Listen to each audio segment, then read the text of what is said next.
एक घने जंगल में जो जीवन और रोमांच से भरा था, हर कोने में कुछ नया और अद्भुत छिपा हुआ था। फियोना नाम की एक चालाक लोमड़ी रहती थी। वह अपनी चालाकी और चतुराई के लिए पूरे जंगल में मशहूर थी। फियोना पूरे जंगल में अपनी चतुराई और सबसे धूर्त प्राणियों को भी मात देने की क्षमता के लिए जानी जाती थी। उसकी चालाकी की कहानियां जंगल के हर कोने में गूंजती थीं। एक धूप वाली दोपहर जब फियोना स्वादिष्ट भोजन की तलाश में जंगल से गुजर रही थी, तो उसे ब्रूनो नाम का एक भोला कुत्ता मिला। ब्रूनो की मासूमियत ने तुरंत फियोना का ध्यान खींचा। ब्रूनो अपनी बड़ी भरोसेमंद आंखों और हिलती हुई पूंछ के साथ मासूमियत की जीती जागती मिसाल था। वह हर किसी पर विश्वास करता था और हमेशा खुश रहता था। फियोना, जो हमेशा मौके की तलाश में रहती थी, ने ब्रूनो में अपनी नवीनतम योजना के लिए एकदम सही मोहरा देखा। वह जानती थी कि ब्रूनो की मासूमियत का फायदा उठाना आसान होगा। वह जानती थी कि ब्रूनो अपने सीधे स्वभाव के साथ आसानी से फंस जाएगा और उसने अपनी नवीनतम योजना के लिए ब्रूनो की मासूमियत का उपयोग करने की योजना बनाई। फियोना ने अपने दिमाग में एक चालाक योजना बनाई। अपनी आंखों में एक शरारती चमक और अपनी आवाज में एक आकर्षक लहजे के साथ फियोना ने ब्रूनो से संपर्क किया। उसकी चालाकी पहले से ही उसके दिमाग में घूम रही थी। उसका दिमाग पहले से ही धोखेबाज संभावनाओं से घूम रहा था। वह जानती थी कि ब्रूनो को अपने जाल में फंसाना उसके लिए कोई मुश्किल काम नहीं होगा। अरे नमस्ते, फियोना ने पुकारा। उसकी आवाज झूठी मिठास से टपक रही थी। उसकी आंखों में एक चमक थी जो उसकी चालाकी को दर्शा रही थी। क्या तुम एक सुंदर कुत्ते नहीं हो? तुम्हारा नाम क्या है मेरे प्यारे? उसने अपने शब्दों में मिठास घोलते हुए पूछा। ब्रूनो लोमड़ी के अचानक प्रकट होने से चौंक गया, जोर से हांफना बंद कर दिया और झिझकते हुए अपनी पूंछ हिलाई। वह सोच में पड़ गया कि क्या यह लोमड़ी सच में दोस्ताना है या कुछ और। उसने चालाक लोमड़ी के किस्से सुने थे, लेकिन उसके दोस्ताना व्यवहार ने उसे सहज कर दिया। वह सोचने लगा कि शायद यह लोमड़ी अलग है। मेरा नाम ब्रूनो है, उसने जवाब दिया। उसकी आवाज पूरे जंगल में गूंज रही थी। उसकी आवाज में एक आत्मविश्वास था जो उसकी मासूमियत को दर्शाता था। तुम्हें जंगल के इस हिस्से में क्या लाया है? उसने उत्सुकता से पूछा। उसकी आंखों में जिज्ञासा झलक रही थी। फियोना ने अनजान बनकर एक दयनीय भाव बनाया। उसकी आंखों में एक मासूमियत थी जो उसकी चालाकी को छुपाने की कोशिश कर रही थी। ओह ब्रूनो, उसने नाटकीय ढंग से आ भरी। मैं बस भूखी हूं। मैं कई दिनों से कुछ नहीं खा पाई हूं। मैं घंटों से इस जंगल में घूम रही हूं और मुझे खाने के लिए एक भी निवाला नहीं मिला। उसकी आवाज में एक दर्द था जो उसकी भूख को दर्शा रहा था। ब्रूनो का दिल लोमड़ी के स्पष्ट संकट को देखकर पिघल गया। उसे चालाक प्राणी के लिए सहानुभूति का अनुभव हुआ। वह सोचने लगा कि कैसे वह उसकी मदद कर सकता है। वह किसी के भी भूखे रहने का विचार सहन नहीं कर सका, खासकर फियोना जैसी आकर्षक किसी को भी। उसने सोचा कि शायद वह उसे कुछ खाने के लिए ढूंढने में मदद कर सकता है। यह देखकर कि उसने ब्रूनो की सहानुभूति को सफलतापूर्वक जगाया है, फियोना ने अपनी योजना को गति देने का अवसर जब्त कर लिया। उसकी आंखों में एक चमक थी, जैसे कि वह पहले से ही अपनी योजना की सफलता का जश्न मना रही हो। देखो ब्रूनो, उसने जारी रखा। उसकी आवाज हताशा और उत्साह का मिश्रण थी। हम दोनों के लिए यह एक सुनहरा मौका है। मैं एक ऐसी जगह जानती हूं जहां हम दोनों अपना पेट भर सकते हैं।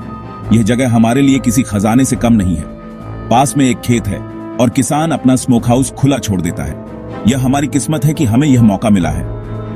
अंदर इतने हैम और सॉसेज हैं कि भेड़ियों का पूरा झुंड खा सकता है। यह हमारे लिए एक दावत होगी। खाने का जिक्र सुनते ही ब्रूनो के कान खड़े हो गए। उसकी आंखों में एक चमक आ गई, जैसे कि वह पहले से ही उन स्वादिष्ट सॉसेज का स्वाद ले रहा हो। आखिरकार वह एक कुत्ता था और रसीले सॉसेज के विचार ने उसके मुंह में पानी ला दिया। उसकी भूख अब और भी बढ़ गई थी। हालांकि वह एक वफादार कुत्ता भी था और किसान से चोरी करने का विचार उसे असहज कर रहा था। उसकी वफादारी और भूख के बीच एक संघर्ष चल रहा था। उसकी झिझक को भांपते हुए फियोना ने जल्दी से कहा, चिंता मत करो ब्रूनो, यह हमारे लिए एक छोटा सा साहसिक कार्य होगा। किसान को पता भी नहीं चलेगा कि हम वहां थे। हम बहुत सावधानी से काम करेंगे। हम जल्दी होंगे, अंदर और बाहर, इससे पहले कि तुम 2 बार भौंक सको। यह एक रोमांचक और लाभदायक योजना है। ब्रूनो अपनी भूख और अपनी अंतरात्मा के बीच फटा हुआ अनिश्चितता से फियोना की ओर देखा। वह उस पर विश्वास करना चाहता था, लेकिन स्थिति के बारे में कुछ अजीब लग रहा था। हालांकि फियोना के प्रेरक शब्दों और स्वादिष्ट सॉसेज की आकर्षक छवि ने उसके निर्णय को धुंधला कर दिया। ठीक है फियोना, ब्रूनो ने स्वीकार किया। उसका पेट प्रत्याशा में गड़गड़ा रहा था। रास्ता दिखाओ।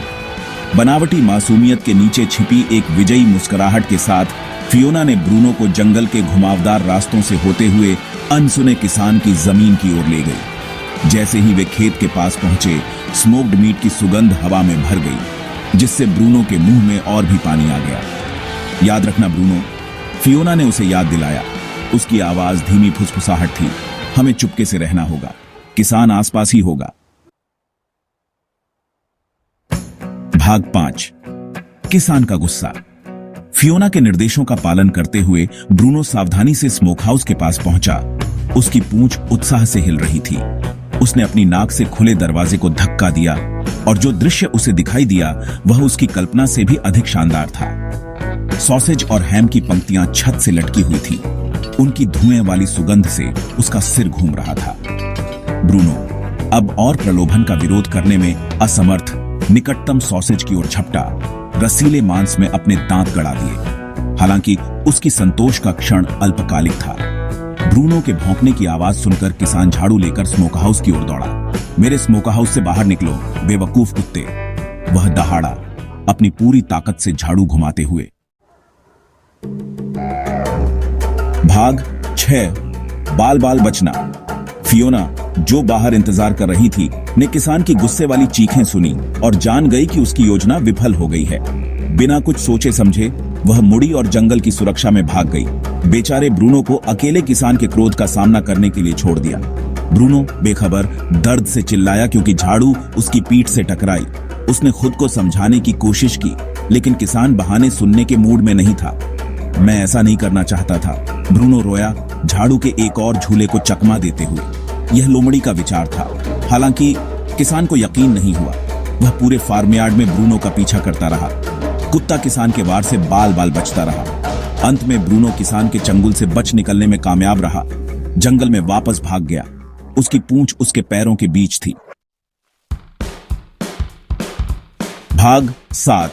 भोलेपन की कीमत। जैसे ही ब्रूनो जंगल से लंगड़ाता हुआ चला गया, उसका शरीर दर्द कर रहा था और उसका अभिमान आहत हुआ था। वह खुद को मूर्ख महसूस करने के अलावा और कुछ नहीं कर सका। वह फियोना के झूठ से इतनी आसानी से मूर्ख बन गया था और उसके भोलेपन की उसे भारी कीमत चुकानी पड़ी थी। उसने न केवल किसान के क्रोध को सहा था, बल्कि उस विश्वास को भी खो दिया था जो उसने चालाक लोमड़ी में रखा था। इस बीच फियोना अपनी मांद में सुरक्षित भागने से पहले छीनने में कामयाब रही चोरी की सॉसेज पर दावत दे रही थी। वह ब्रूनो के दुर्भाग्य पर खुद पर हंसने के अलावा और कुछ नहीं कर सकी।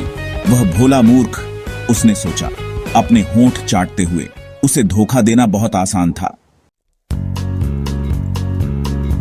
भाग 8। विवेक का महत्व।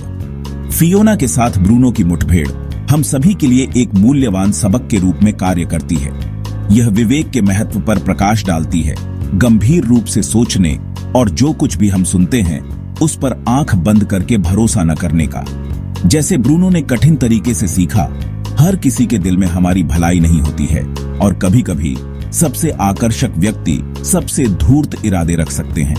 उन लोगों से सावधान रहना आवश्यक है जो हमें दुनिया का वादा करते हैं, खासकर जब उनके शब्द सच होने के लिए बहुत अच्छे लगते हैं। हमें इरादों पर सवाल उठाना सीखना चाहिए, सतही आकर्षण से परे देखना चाहिए और अपनी प्रवृत्ति पर भरोसा करना चाहिए। भाग 9। एक सबक सीखा। ब्रूनो की कहानी हालांकि सतह पर हास्यपूर्ण है, ज्ञान और विवेक के महत्व के बारे में एक गहरा संदेश देती है। यह हमें याद दिलाती है कि भोलापन, जबकि अक्सर एक प्यारा गुण माना जाता है, हमें हेरफेर और धोखे के प्रति संवेदनशील भी बना सकता है। ब्रूनो की गलतियों से सीखकर हम समान योजनाओं का शिकार होने से बच सकते हैं और जीवन की जटिलताओं को अधिक जागरूकता और ज्ञान के साथ नेविगेट कर सकते हैं। याद रखें, सॉरी होने से सतर्क रहना हमेशा बेहतर होता है।